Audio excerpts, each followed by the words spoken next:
Social media पर जैन समाज के सबसे लोकप्रिय जैन न्यूज चैनल महालक्ष्मी की ओर से आप सभी को आज की छठ के दिन पावन दिन के साथ सादर जैन करते हैं आज की शुरुआत। लड़ो मत, बटो मत, शुरुआत सही से सोच करें। चलिए हाँ, एक 100 रुपए का नोट लीजिए। ले लिया, कह रहा हमारे पास तो होता नहीं है, आपके पास होगा, लीजिए। उसके 4 हिस्से कर लीजिए तो उसकी कीमत कितनी हो जाएगी? 25-25 रुपए। हम यही सोच के बैठे हैं कि हम अपने जैन धर्म को 4 संप्रदायों में बांट लेंगे तो हमारी कीमत कम से कम 25-25 तो है। वास्तव में उसकी वैल्यू शून्य हो जाती है। आज जैन समाज जो बटा हुआ है ना, वही हो रहा है। एक दूसरे को हिस्सा छीनने के घर में शिरपुर दिखा चुके हैं, पावागढ़ भी दिखाएंगे, पर आज आपको कुछ और बताएंगे क्योंकि हम सुधरने को हम तैयार नहीं हो रहे हैं और सड़क दुर्घटनाएं लगातार हो रही हैं। देवलोक गमन की सूचनाएं दे रही। ये देख रहे हैं आप, शशि प्रभा महाराज साहब, पासकुणा कोलाघाट की घटना है, परसों की घटना है। फिर सड़क दुर्घटना में देवलोक गमन। आप गलती किसकी है बात ये नहीं कर रहे हैं, गलती क्यों है बात इसकी कर रहे हैं। क्या हमने सुरक्षा के लिए पुलिस सुरक्षा ली? नहीं। पुलिस को सूचित किया? नहीं। 90% हमारे पास जवाब यही होता है, कौन करे और कौन विहार में चले? दोनों सवालों का जवाब नहीं है और दुर्घटनाएं लगातार हो रही हैं। अरे जाग जाइए, इस समय हमारे सब संत लगभग विहार कर रहे हैं, अपनी अपनी जगह तय कर रहे हैं कि कहां वर्षा योग के लिए 4 माह ठहरना है, उस जगह पहुंच रहे हैं। जगह जगह हो रहा है विहार, पर हम नहीं चेत रहे, ना है हम तैयार।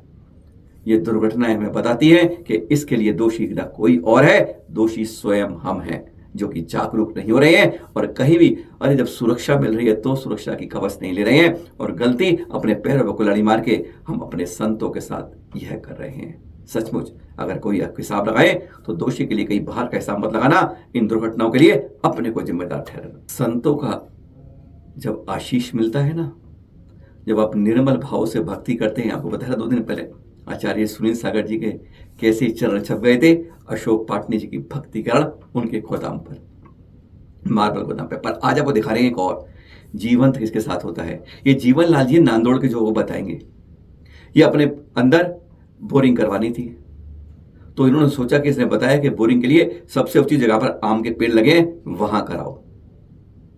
आचार्य कनक नंदी जी ने बताया कि अगर वहां नहीं, वहां से 20 कदम दूर करना, तुम्हें पानी भी मिलेगा और यह पेड़ों से फल भी मिलेंगे। उसने गुरु की बात मानी। कहते हैं जहां पर 200-250 फुट खेराई करनी थी, वहां चंद फुट के बाद पानी आया, इतना मीठा जलाया। कहते हैं मैंने पूरे क्षेत्र को उसको ग्रीन हाउस बना दिया है।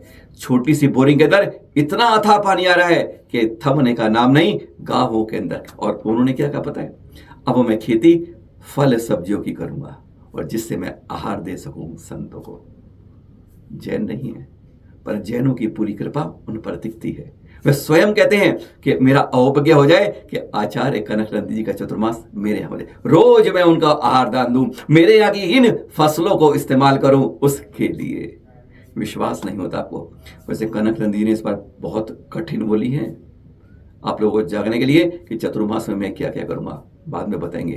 पर उस जीवन लाल जी से सुन लीजिए ना, वो अपने मुंह से बताते हैं कि गजब हो गया इन संतों की कृपा से। सुनिए जरा। मेरे पहले जो बोर हुआ था, यहाँ मैं खड़ा वहां बताया था, तो मैंने यहाँ आम का वृक्ष काटना पड़े ऐसा करके मैंने बोर गुरुदेव का नाम लेके थोड़ा आगे किया। ये यहाँ पर बोर किया मैंने, तो गुरु कृपा से अब मैं आपको बता रहा हूँ पानी चलता है। ये गर्मी के टाइम में वो भी बता रहा हूँ, ये पानी चलता है, टैंकर भर रहा है पानी पीने के लिए। हाँ गुरुदेव दिखता है ये, हाँ हाँ दिख रहा ये है पानी जीवन लाल चलता है। जी। और गुरु हाँ, कृपा आपको से मेरे दिखाते जाओ। मेरे मतलब अभी ग्रीन हाउस हो गया है गांव नंदोड़ में, और मैं क्या खेती करूंगा जैविक, मतलब सब्जी। ये जैविक खेती के लिए ये प्लांट लगा हुआ दिखता है सर। हाँ, हाँ हाँ हाँ ये दिख ये रहा है, खाद डाला हुआ दिख खेत रहा है, में, बोलो। ये पूरा। और मैं सबसे पहले तो ये विनती करता हूँ कि ये जो गुरु प्रसाद है वो गुरु, मतलब इसका जो उत्पादन होता है वो गुरु के मतलब आहार में ही जावे। तो मेरी सबसे पहले विनती यह है कि मतलब, खैर मैं इतना पापी हूँ कि मेरा नंबर लगता ही नहीं है गांव नंदोड़ में, लेकिन मैं जहां तक उनका दर्शन करूं वहां तक भी अगर उनका चतुर्मास रहे तो मैं मतलब ये सब्जी का दूध का मेरे से जो सहयोग हो सके वो करूं यूं, क्योंकि मैं सबसे ज्यादा मानता हूं दान को, धन को नहीं मानता हूं। जिस प्रकार एक आम की गुठली बोते हैं उसपे हजारों आम लगते हैं और पीढ़ी की पीढ़ी खाते हैं, उस जीवन प्रकार लाती मैंने है, अनुभव किया कि घुमाया जो जा दान सकता कई प्रकार का विकसित होता है। जिस प्रकार से मैं देख रहा हूँ ये सब गुरु कृपा है और उन्हीं के द्वारा मुझे ये फल सब मिल रहा है यूं। मतलब मेरी सबसे पहली विनती है कि कम से कम हमारे मैं उनका दर्शन करूं वहां तक चतुर्मास रहे या मेरे गांव में रहे तो अति उत्तम है। और भाग्य बताते हैं जब संतों के मिलन से उनके ही नहीं देखने वालों के भी दिल, दिमाग और मुस्कान से जैसे कमल खिले जाते हैं। विश्वास नहीं होता। ये देख रहे हैं 17 वर्ष बाद यह सीन देखा गया बांसवाड़ा राजस्थान के अंदर। आचार्य श्री वर्धमान सागर जी से मुनि श्री पुण्य सागर जी जब मिलन हुआ तो कहते हैं गदगद हो गए, गदगद हो गए और ये चित्र कहते अंदर हृदय पटल पर छप गए, चिंतांकित हो गए। यह दृश्य देखने के बाद हर कोई गदगद था। गुरु का वात्सल्य देखिए और शिष्य की भक्ति देखिए।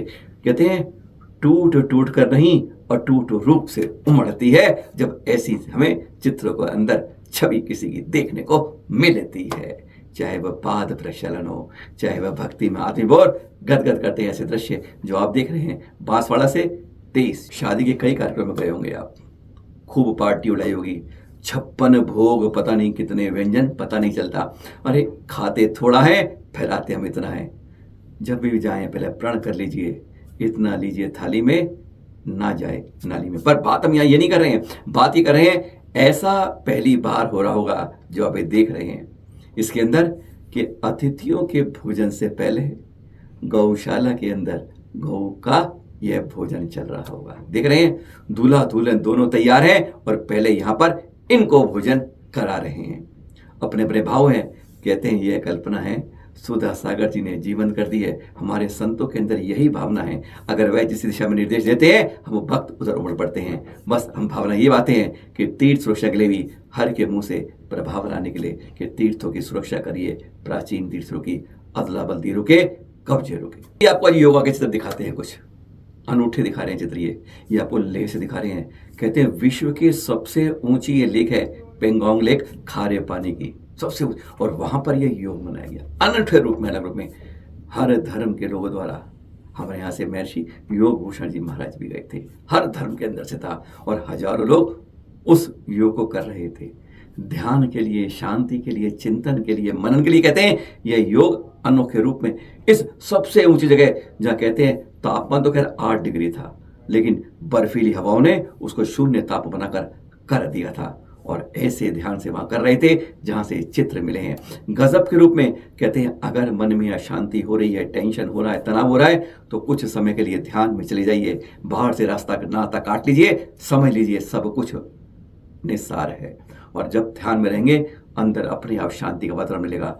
जो उलझा हुआपन है वह अपने आप सुलझने लगेगा, क्योंकि यह चक्र ऐसा ही है, योग यही सिखा देता है। अब आप कहेंगे हमारे पास लेह से नहीं, सबसे ऊंची झील से नहीं आए, हमें बाहर विदेशों से कुछ चित्र आए, सिर्फ कंबोडिया के दिखाते हैं आपको। यहाँ अरहम योग, अरे वैसे योग तो बहुत हुए, पर ऐसे जैन समाज के अंदर निकलते हुए जब योग होते हैं तो कहते हैं कहीं ना कहीं बहुत अच्छे चित्र लगते हैं। अरहम योग के कुछ दृश्य उस दिन सुबह 6 बजे ही लोग सड़क पर ये कर रहे थे। हाँ, शुरुआत की तरह खास दिन से आज ना आपका बर्थडे, ना हमारा है, ना मैरिज एनिवर्सरी है किसी की। आज है हमारे प्रथम ब्रह्मचारी तीर्थंकर, और जिनके कल 5 गणना एक ही जगह होती। समझ गए आप, 12वें तीर्थंकर वसुपूज्य स्वामी का आज वासुपू जी का गर्भ कल्याणक है। जी हाँ, 11वें तीर्थंकर श्रेयांसनाथ जी के 54 सागर 4 लाख वर्ष बाद महाशुक्र में अपनी आयु पूर्ण कर इस धरा पर चंपापुर में महाराजा वसुपूज्य की महारानी जयावती, कुछ की जगह उल्लेख है विजया के रूप में महारानी जी का, उनके गर्भ में आते हैं आज के दिन आषाढ़ कृष्ण की षष्ठी। अरे कई जगह ना जिनवाणी सब किया कि जो है मोक्ष कल्याणक भी आ जाए, ध्यान रखिएगा वह प्रकाशन गलत है। अष्टमी को है 2 दिन बाद मोक्ष कल्याणक, पर आज सिर्फ गर्भ कल्याण कहते हैं। आज जब गर्भ में आते हैं उससे 6 माह पहले से ही 100 धर्म के आगे से कुबेर रत्नों की बरसात चंपापुर में हुई। अभी चैनल मांझी कुछ समय पहले चंपापुर गई थी, वहां के जो पंडित है ना, वो कहते हैं कि 5 कल्याणक यहाँ हुए। हमको इस बात पर सावधान रहना पड़ेगा कि 5 कल्याणक यानी गर्भ और जन्म कल्याणक चंपापुर में हुआ, क्योंकि अब थोड़ा अलग है। और मंदारगिरी पर जो आप देखते हैं ऊपर जाते रहते हैं, वहीं पर तब कल्याणक, जिसको बाद में राम जोगराव लिखने की कोशिश की गई थी, वहीं पर ज्ञानस्थली भी है उनकी, जहां पर केवल ज्ञान की प्राप्ति हुई थी। और फिर थोड़ा चलने पर वहीं पर उनको मोक्ष प्राप्त हुआ था। यह ध्यान रखना होगा, हमें भी यही प्रभावना करनी होगी। लेकिन वहां पर जो चंपापुर में पंडित जी होते हैं, वो बताते हैं, जो करवाते हैं पूजा, बताते जानकारी देते हैं, वो कहते हैं नहीं 5 कल्याणक यहां हुए हैं। आज हम स्पष्ट करना चाहते हैं, इस तरीके से अपने अपने तीर्थों के अंदर आपस में विवाद मत करें। सही बात को स्पष्ट करें कि 2 कल्याणक यहाँ हैं और 3 मंदारगिरी पर हैं, 5 चंपापुर के क्षेत्र में कह सकते हैं आप, लेकिन स्थान अलग अलग हैं। हाँ, यही तो बात कर रहे थे आज हमारे 12वें तीर्थंकर, पहले बाल ब्रह्मचारी और ऐसे तीर्थंकर जिनके 5 कल्याणक एक ही चंपापुर मंदारगिरी में। फिर मिलेंगे आपके साथ। सादर जय जय।